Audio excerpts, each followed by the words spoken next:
लेकिन ऐसी चीज़ों का, ऐसे अनुभव का होना या ऐसी चेतना का होना भी कहीं न कहीं अनुभव की वजह से ही होता है।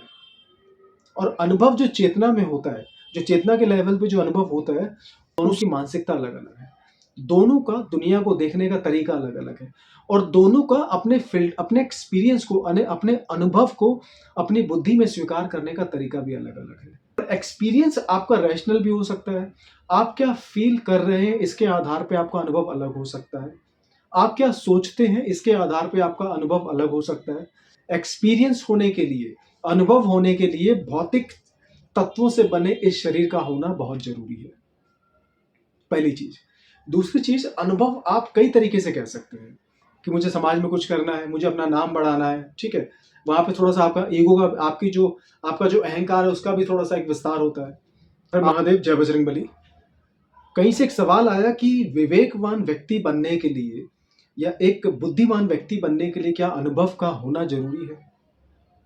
क्या जीवन में सीखने के लिए अनुभव का होना ज़रूरी है? तो पहले हम समझने की कोशिश करते हैं कि अनुभव होता क्या है, कितने प्रकार का अनुभव होता है और अनुभव का क्या कनेक्शन है, क्या अनुभव का एक जोड़ है, क्या रिश्ता है अनुभव और एक विवेकवान व्यक्ति बनने का। तो सबसे पहले तो मैं आपको कोशिश ये करूंगा समझाने की कि अनुभव हमें होता क्यों है। अनुभव होने का जो कारण है, वो कारण है पहले तो हमारी पांचों इंद्रियां और छठी इंद्रिय हम कह सकते हैं अपनी बुद्धि को, चाहे वो किसी भी स्तर पे विकसित हो। तो हमारी 6 इंद्रियां और इन 6 इंद्रियों को मैसेज पास करने का जो अनुभव होता है वो हमारे शरीर को महसूस होता है।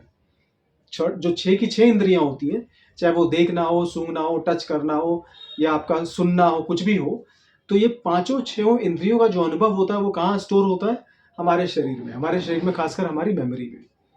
ठीक है? अगर हमारा शरीर नहीं होगा तो अनुभव आपको नहीं हो सकता। आप कभी आत्माओं को, भूतों को कभी अनुभव कहते हुए नहीं सुनेंगे। कभी किसी भूत ने नहीं कहा कि मुझे ये अनुभव हुआ है, क्योंकि भूत के पास, आत्मा के पास शरीर नहीं होता। एक्सपीरियंस होने के लिए, अनुभव होने के लिए भौतिक तत्वों से बने इस शरीर का होना बहुत जरूरी है, पहली चीज। दूसरी चीज, अनुभव आप कई तरीके से कह सकते हैं। ठीक है? लोगों को सोशल एक्सपीरियंस होता है, ठीक है? लोगों को रिलीजियस एक्सपीरियंस होता है, काफ़ी लोगों को एक स्पिरिचुअल एक्सपीरियंस भी आप कह सकते हैं होता है, जो बहुत बड़े-बड़े मिस्टिक बनते हैं, जो अध्यात्म दुनिया के बहुत बड़े गुरु बनते हैं, उनको आध्यात्मिक अनुभव हुआ होता है, ठीक है? धार्मिक अनुभव जिनको होता है वो लोग अलग होते हैं। जैसे बहुत सारे लोग आप देखते होंगे ना कि जिनको डॉक्टर की दवाइयाँ काम नहीं करती, लेकिन जब किसी मंदिर में जाते हैं, जब किसी पंडित के आगे माथा टेकते हैं या किसी ऐसे व्यक्ति के आगे जब वो मत्था टेकते हैं जिसको सवारी आती होगी, तो उनको वहाँ पे थोड़ा-सा आराम मिल जाता है, थोड़ा-सा उनको वहाँ रिलीफ मिल जाता है। तो इससे पता चलता है कि वो थोड़े से ज़्यादा धार्मिक, उनके एक्सपीरियंस थोड़े से अलग हैं। और धार्मिक व्यक्ति जो होगा उसका अनुभव बिल्कुल ही अलग होगा एक ऐसे व्यक्ति के मुकाबले जो थोड़ा-सा स्पिरिचुअल है या बहुत ज़्यादा रैशनल है। ठीक है? और एक्सपीरियंस आपका रैशनल भी हो सकता है। आप क्या फ़ील कर रहे हैं इसके आधार पे आपका अनुभव अलग हो सकता है। आप क्या सोचते हैं इसके आधार पे आपका अनुभव अलग हो सकता है। दुनिया को लेके आपकी क्या राय है? आप लाइफ़ को कैसे अप्रोच करते हैं? ठीक है? और आपका जीवन में मकसद क्या है? उससे भी आपका अनुभव बहुत अलग हो सकता है। ये कंप्लीटली डिपेंड करता है कि आपकी मानसिकता और आपकी मंशा किस लेवल पे काम कर रही है। एक आदमी जो बहुत ज़्यादा मतलब मैच्योर होगा, जिसको पता है कि जीवन का मूल मंत्र क्या है, कैसे जीवन काम करता है, तो अगर उसके सामने कोई बुरी घटना भी आ जाएगी, तो उससे भी सीखने की कोशिश करेगा। ठीक है? एक व्यक्ति है जो बारिश को देख के बोलता है, "अरे यार, बेकार में बारिश हो गई, बेमौसम की बारिश है।" ठीक है? पता नहीं भगवान क्या चाहता है। कीचड़ हो गया और रास्ते सारे बंद हो गए, गटर खुल गई, नाले सारे बंद हो गए, ठीक है? बस और मेट्रो सारी बंद हो गई। तो ये उसका एक्सपीरियंस होता है। एक आदमी बाहर निकलता है, दूसरा बोलता है, "oh wow! What a beautiful weather." क्या मौसम है, ठीक है? कितना बढ़िया नज़ारा है। और वो भी उसी रास्ते से निकल रहा है जहाँ गटर बंद पड़ी है, जहाँ रास्ते में लोग परेशान हैं, जहाँ बस नहीं चल रही। लेकिन दोनों की मानसिकता अलग-अलग है। दोनों का दुनिया को देखने का तरीका अलग-अलग है और दोनों का अपने एक्सपीरियंस को, अपने अनुभव को अपनी बुद्धि में स्वीकार करने का तरीका भी अलग-अलग है। और यही तरीका लोगों को अलग भी बनाता है। लेकिन एक तीसरा पॉइंट जो है हम समझने की कोशिश करेंगे वो ये है कि अनुभव का होना ज़रूरी है या नहीं? तो मैं यहाँ पे कहूँगा कि अनुभव का होना बहुत ज़रूरी है। बिना अनुभव के आप सर्वाइव नहीं कर पाएंगे। और एक्सपीरियंस के लिए ही आप अपने इस बॉडी को सर्वाइव करने के लिए ही तो आप एक्सपीरियंस, आपको अनुभव जो मिल रहा है वो इस शरीर के आधार पर मिल रहा है। और इस शरीर को बचाए रखने के लिए आप जीवन में स्ट्रगल कर रहे हो। जब आपके शरीर की सारी सिक्योरिटी आपको मिल जाती है कि ठीक है भाई, मेरा शरीर सुरक्षित है, मुझे ठंड में कपड़े मिल जाते हैं पहनने के लिए, गर्मी में एसी मिल जाता है सोने के लिए, आने जाने के लिए गाड़ी मिल जाती है, ठीक है, खाने के लिए अच्छा भोजन है, और एंटरटेनमेंट करने के लिए मेरे पास सोशल मीडिया है, टीवी है, बहुत सारी चीज़ें हैं, तो आप शारीरिक लेवल पे, फिजिकल लेवल पे आप सिक्योर हो, सेव हो। उसके बाद इंसान अपने अगले स्तर पे काम करता है, भाई मुझे समाज में कुछ करना है, बुद्धि इंटेलेक्चुअल लेवल पे कि मुझे समाज में कुछ करना है, मुझे अपना नाम बढ़ाना है, ठीक है, वहाँ पे थोड़ा सा आपका ईगो का, आपका जो अहंकार है उसका भी थोड़ा सा एक विस्तार होता है। आप बढ़ चढ़ के बहुत सारी सामाजिक गतिविधियों में आप पार्टिसिपेट करते हैं, आप बहुत सारे लोगों को सपोर्ट करते हो, चैरिटी करते हो, लोग आपको समाज में जानने लग जाते हैं। आप पॉलिटिक्स में जाते हो या कोई छोटा मोटा एनजीओ ज्वाइन करते हो, तो बहुत सारी चीज़ें होती है। एक होता है आत्मा का एक्सपीरियंस। आप आत्मिक लेवल पे जब आप काम करते हो तो आप बहुत सारी चीज़ों से ऊपर उठ जाते हो। आप जेंडर से ऊपर उठ जाते हो, आप ऊंच नीच से ऊपर उठ जाते हो, आप सुख दुख से ऊपर उठ जाते हो, ठीक है। आपको सारी की सारी चीज़ें समान नजर आती हैं। आप बिल्कुल एक गॉड कॉन्शियस लेवल पे काम करते हो। गॉड कॉन्शियस क्या होती है? कोई भी चीज़ उनके लिए ऊंची नीची, छोटी बड़ी, काली सफ़ेद नहीं है। उनके लिए सिर्फ हर चीज़ का अस्तित्व है, और हर चीज़ अपने अस्तित्व में अपने हिसाब से काम कर रही है, और आपने हर चीज़ को स्वीकार किया हुआ है। आपने मृत्यु को भी स्वीकार किया हुआ है।